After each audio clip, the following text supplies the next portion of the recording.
We now welcome our points leader, Matt Kenseth, driver of the number 20 Dollar General Toyota. 7 wins so far this season, 2 wins here at Charlotte, 14 top 10s, and also Matt won the Charlotte Chase race back in 2011. Talk a little bit about being here at Charlotte this weekend.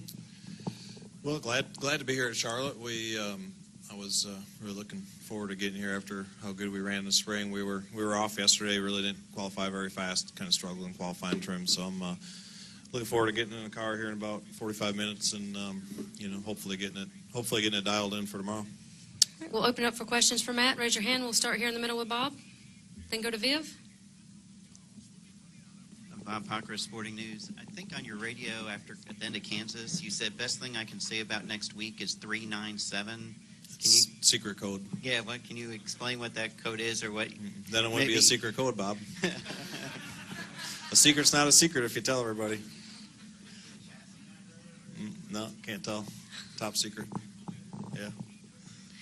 Okay, we'll go to Viv with our next question. I'll tell you someday, but not today.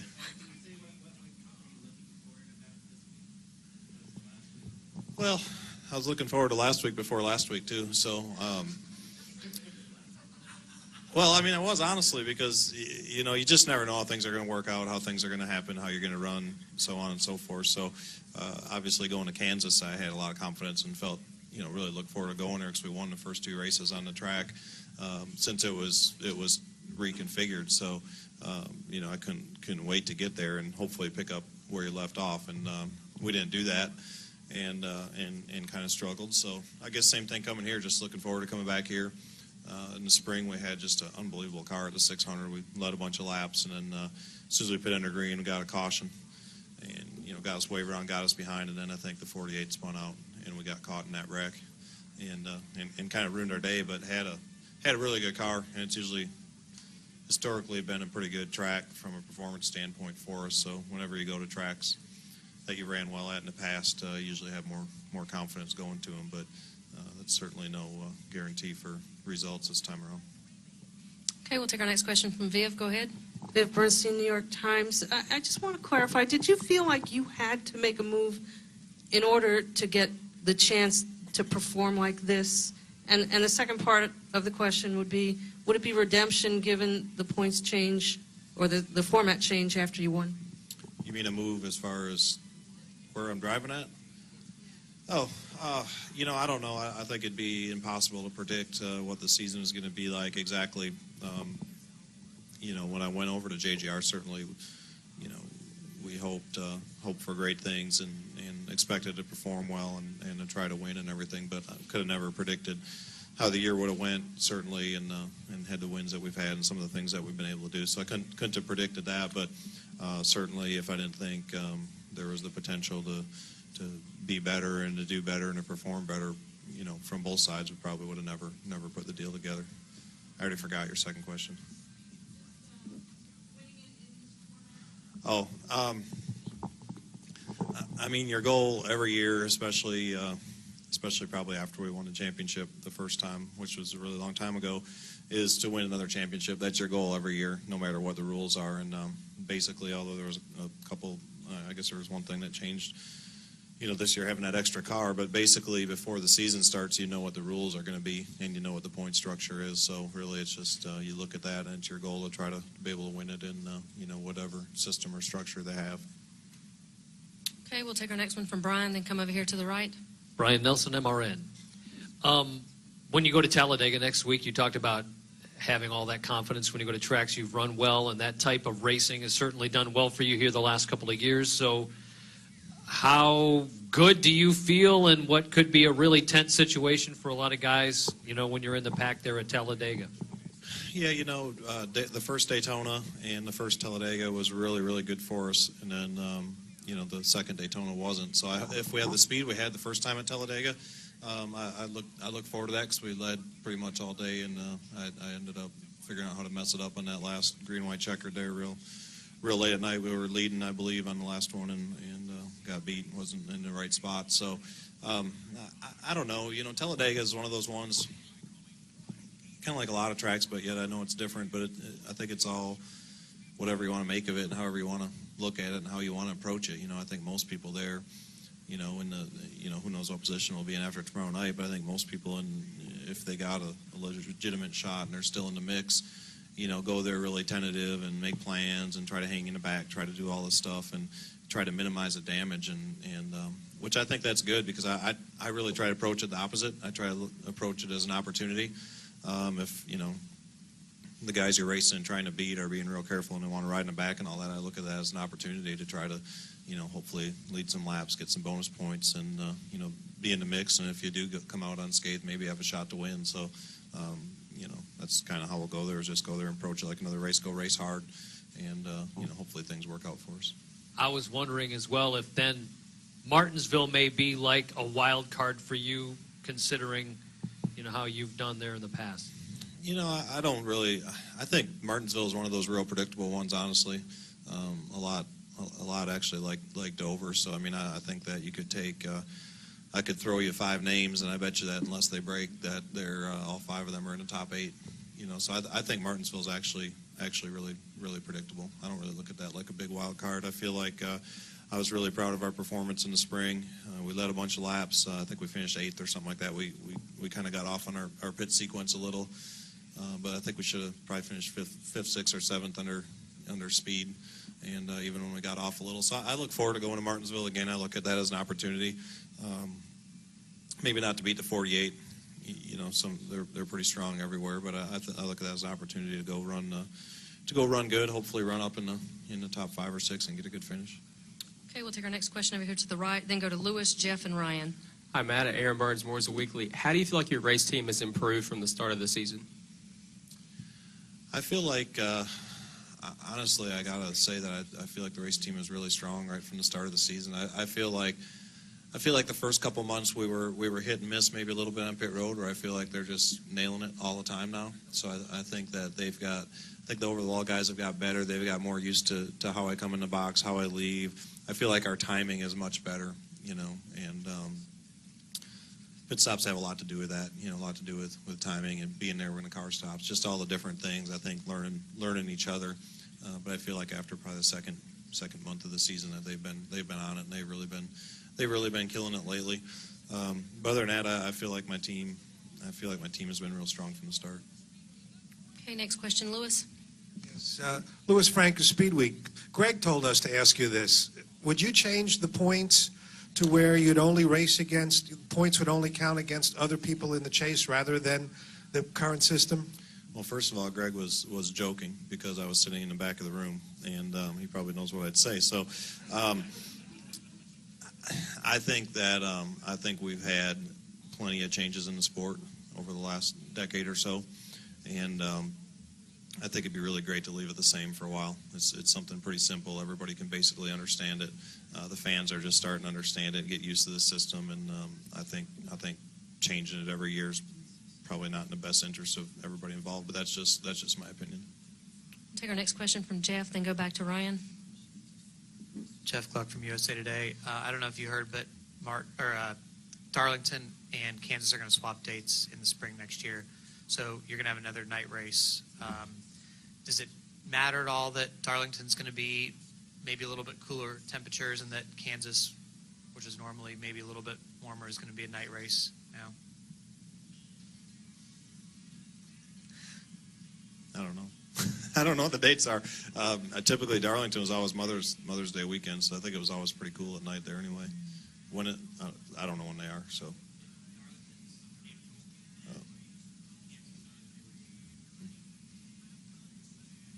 Is Darlington still at night? Yeah. So Darlington will be cold, and I don't know what the weather was at Kansas. That's a tough question for me to answer right there. I can hardly remember last week. It isn't? Really? Oh, there you have it. All right, next question, Ryan. Ryan McGee, ESPN. The two guys behind you and Jimmy that are kind of leading this charge, this pack, are obviously going to start on the front row tomorrow night. Do you do much rearview mirror driving at this time of year, or just focus straight ahead? Well, I hope they're in my rearview mirror, but I'm starting 20th, so they're all out my windshield. So, I mean, there's so much competition. I think you really have to run up in the top 3 or 4 every week, and you might not finish every week, but I think you got to be a contender, every week, and certainly we know finishing 7th and 11th isn't good enough to win a championship against the guys that we're racing against. So really, I think we just try to control the things that we can control the best we can. Go out there and race hard. Go out and try to prepare and call the race and do all that stuff to try to win. And if you can't win, finish as high as you can, and you can't really control what your competition does. You just got to keep going out there and doing your best. Go ahead with your question, Stan. Stan Creekmore with RPMTonight.com. Actually, two quickies, Matt, if you will. The first practice today, is that, as previously said, just something where you can test this and that, and the most important is the final practice? And that was my original question. If you were 13th in points right now, would you have a different feeling about how they were, giving points to those that were in the chase? No, if I was 40th in points, I wouldn't have a different view of the point system. I mean, I think that, I'm not saying it's great, it's bad, it's anything. I'm just saying I think that there's been way too much change, and I think I've probably out of all the years I've been in the chase, which I'm very thankful is a lot, probably 80% of them I've had somebody in the media ask me about changing the point system every single year. And I don't know, they don't really change the playoffs and the way the Super Bowl is ranked, and that's all pretty popular, so I just don't see changing it every year for every single different situation. I mean, there's 43 competitors out there every week. Every one of these events is a huge event, and it's a big deal to I was racing 43 for 10th, man, and you should have seen how hard he was racing to finish 10th. It's a big deal to get a top 10. It's a big deal to get a top 5. It's you can't take away the importance of these races. They're really, really important. All these people come to watch just a race. It's not just about the 12 or 13 or whatever it is guys that are racing for a championship. It's about all of them out there trying to go race for a win. So I don't see any reason to want to change that. What was your second question? Practice. Just go out and try to get our car driving good. It's been fairly cool and cloudy. I don't think the conditions are going to be massively different tomorrow night, so I think we just go out and practice like a normal weekend, try to get our car to drive good, try to find a nice balance that I like, and hopefully the speed is there. All right, final question, Jeff, in the back. Raise your hand, we'll get a mic to you. Dustin looks really disappointed. You might have to get to him, too. Do you want to have a question? Yeah, he started raising his hand, sorry. and you said final one and pointed back there, and he Final just... two questions. He gave me one of these. Matt, Jeff Ross, ESPN. Jimmy was in here yesterday saying that what helped him in his championship runs was looking through his window as opposed to in the mirror. How good are you now that you've spent 4 weeks or so doing that? How good are you at keeping your focus on what you have to do and not looking behind you at the guys chasing you? Well, I mean, it's probably debatable. I mean, I feel like every week we've got everything we could get for those situations. But if you look at our finishes, obviously last week was our worst finish so far. So, I think like I touched on a minute ago, I think you just focus on the things you can control. You can't control how your competition runs. The only thing you can work on is your own car and your own respective race team. So I think we go on and race as hard as we can, try to get the best finish we can. Hopefully we got cars fast enough, and I don't make mistakes, and we can do everything right and go up and be a contender to win each and every week and make it to the end and get some good finishes. Maybe the final question, Dustin.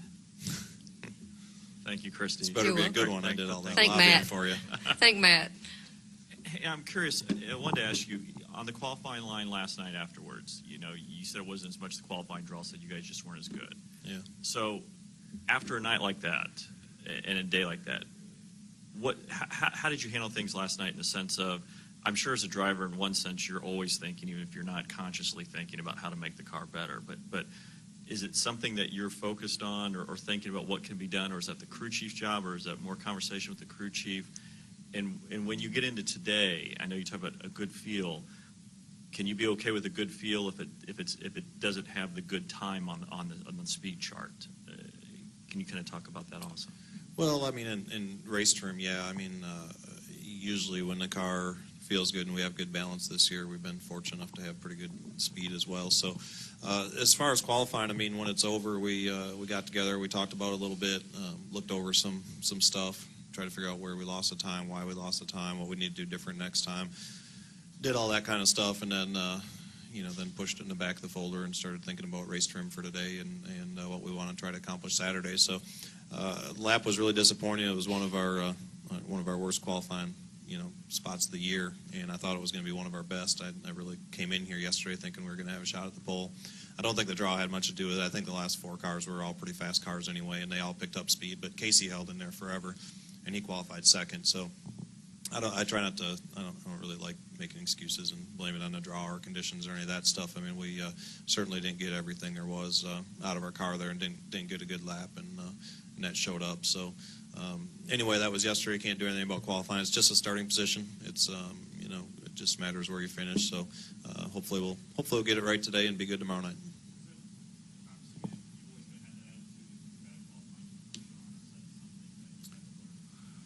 Well, certainly this year qualifying's been better than any other year of my career, and I will say that people that typically say qualifying doesn't matter is usually people like me that are bad qualifiers. So qualifying good has definitely been an advantage. I mean, you hear Kevin say that last night. It certainly gets you closer to the front. It gives you a better pit selection. It gives you a chance early in the race to lead a lap and get a bonus point, which every point is important. And there's been weeks when we've had really great cars that it's put us in position to lead the most laps. So starting 20th is not the end of the world. It's a 500-mile race. I think that's more than enough time to get to the front. But certainly it's going to take you longer to get there than if you would have qualified 5th or 6th.